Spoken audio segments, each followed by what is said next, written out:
Hello viewers, स्वागत है आप सभी का मेरे यूट्यूब चैनल स्कूल ट्यूशन गुरुजी में। आज हम बात करेंगे कार्यपत्रक 60 की, जो कि 25 नवंबर के लिए जारी किया गया है। ये कक्षा 9 का विज्ञान विषय का कार्यपत्रक है। यहाँ बच्चे अपना नाम लिखेंगे और यहाँ अपने कक्षा अध्यापक का नाम लिखेंगे। बच्चों, हमारा पाठ चल रहा है आपकी विज्ञान की पाठ्य पुस्तक का पाठ 3 यानी परमाणु की संरचना, और आज हम पढ़ेंगे इसमें रदरफोर्ड का परमाणु मॉडल। तो चलिए बच्चों, देखते हैं, जानते हैं, समझते हैं कि आज का कार्यपत्रक आपको क्या नया बताना चाहता है। हम जानते हैं कि प्रोटॉन की खोज ई गोल्डस्टोन और इलेक्ट्रॉन की जे थॉमसन ने की थी। अर्नेस्ट रदरफोर्ड परमाणु में इलेक्ट्रॉनों की व्यवस्था या स्थिति जानना चाहते थे, इसलिए उन्होंने एक प्रयोग किया जिसमें उन्होंने अल्फा कणों को एक पतली सोने की परत पर टकराया। अपने प्रयोग के माध्यम से उन्होंने दर्शाया कि एक परमाणु में अधिकतम स्थान खाली होता है और इलेक्ट्रॉन नाभिक के चारों ओर लगातार वृत्ताकार मार्ग में चक्कर लगाते हैं। तो बच्चों, क्या चीज हुई यहाँ पे? यहाँ पे ये हुआ, प्रोटॉन की खोज की ई गोल्डस्टोन ने, इलेक्ट्रॉन की जे थॉमसन ने की। तो रदरफोर्ड ने क्या किया? अर्नेस्ट रदरफोर्ड ने इनकी व्यवस्था या स्थिति जानने की कोशिश की। इसके लिए उन्होंने क्या किया, एक पतली सी सोने की परत पर अल्फा कणों को टकराया और ये बताया कि इनकी स्थिति या व्यवस्था कैसे होती है और ये कैसे एक साथ रहते हैं बच्चों। चलिए बच्चों, आगे बढ़ते हैं।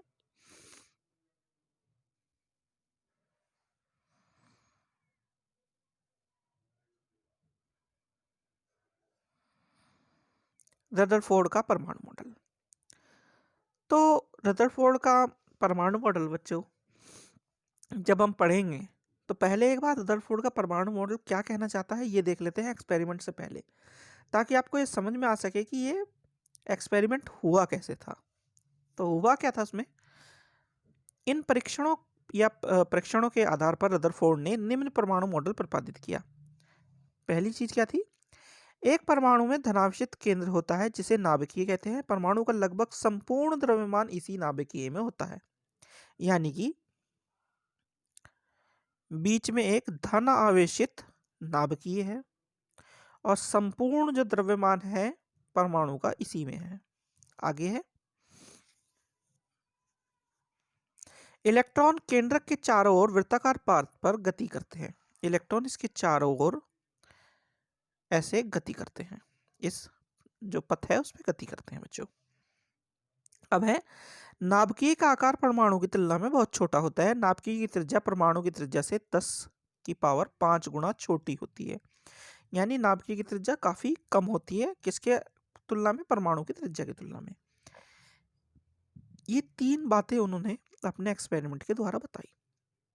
अब उन्होंने एक्सपेरिमेंट क्या किया था और कैसे किया था जिस कारण उन्होंने ये सब बातें बताई, ये देखते हैं बच्चों। रदरफोर्ड का अल्फा कणों का प्रयोग। एक सोने की 1000 परमाणु मोटी परत को लेकर उस पर तेज गति से चल रहे अल्फा कणों को टकराया गया।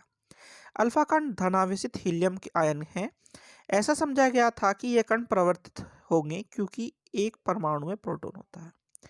तो यहाँ पे ये क्या किया इन्होंने लिया जो सोने की परत ली, मोटी परत ली, 1000 परमाणु परत की मोटी परत ली थी, उस पर जब अल्फा कणों को टकराया गया तो इन्होंने ये सोचा क्योंकि अल्फा पॉजिटिव है यानी धनावेशित है और धनावेशित ही केंद्र होता है, परमाणु का केंद्र जो होता है, बीच का जो भाग होता है।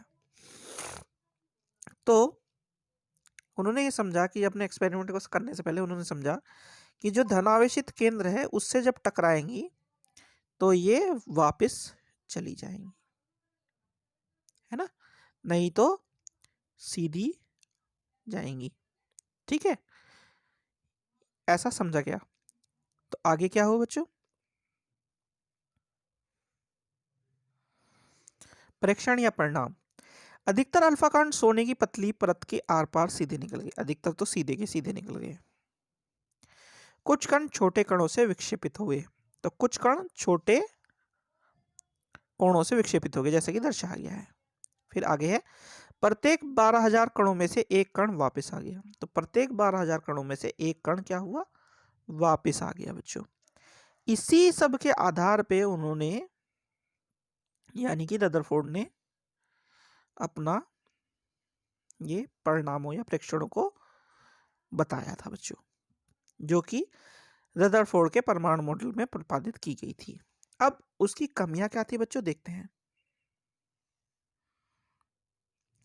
रदरफोर्ड के परमाणु मॉडल की कमियां।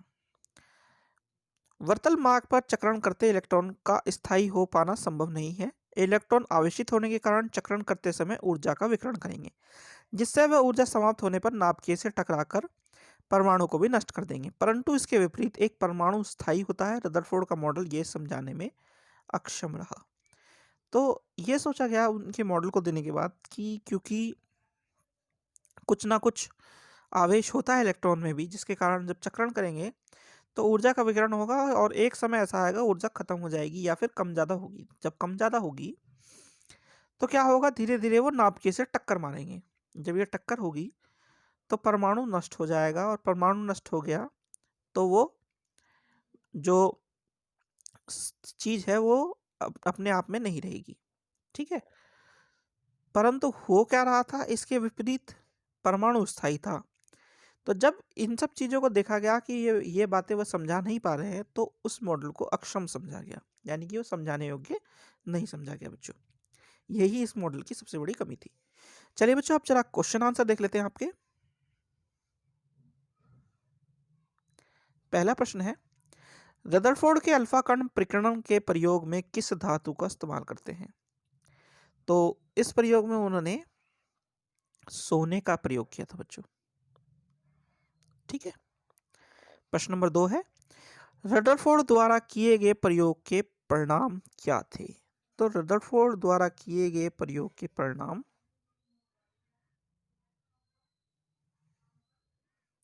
ये थे। और अगर देखा जाए तो पूरे मॉडल के परिणाम अगर देखे जाए तो बच्चों ये थे। ठीक है, ये दोनों ही आप लिख सकते हैं वैसे। अगला प्रश्न है बच्चों, इस मॉडल के अनुसार परमाणु में नाभिकीय में और वितल मार्ग में कौन से अपरमाणु कण होते हैं? तो यहां होते हैं और एक यहां होते हैं, यानी कि इसके चारों तरफ। ठीक है बच्चों, तो ये है इलेक्ट्रॉन, ये है प्रोटॉन। ठीक है बच्चों, अब है प्रश्न नंबर 4, रदरफोर्ड के परमाणु मॉडल के मुख्य लक्षण लिखिए। तो रदरफोर्ड के परमाणु के मुख्य लक्षण ये बताए गए हैं बच्चों, ये आपको लिखने हैं। चलिए बच्चों, अगला प्रश्न देखते हैं। अगला प्रश्न है, प्रोटॉन की खोज किसने की थी? अल्फा कण किसे कहते हैं? तो बच्चों, प्रोटॉन की खोज हमने पढ़ा था कि प्रोटॉन की खोज ई गोल्डस्टोन ने की थी, और अल्फा कण धन आवेशित कण है। ठीक है बच्चों, तो बच्चों ये होगी आपकी वर्कशीट कंप्लीट, और वीडियो भी। इसे कहते हैं, तो इसलिए आपकी कहते हैं कि आपकी वर्कशीट होगी कंप्लीट बच्चों, और वीडियो भी। और आशा करता हूँ आपको वीडियो अच्छी लगी होगी। अगर वीडियो अच्छी लगी हो तो चैनल को सब्सक्राइब करें, वीडियो को लाइक करें, शेयर करें। Thank you.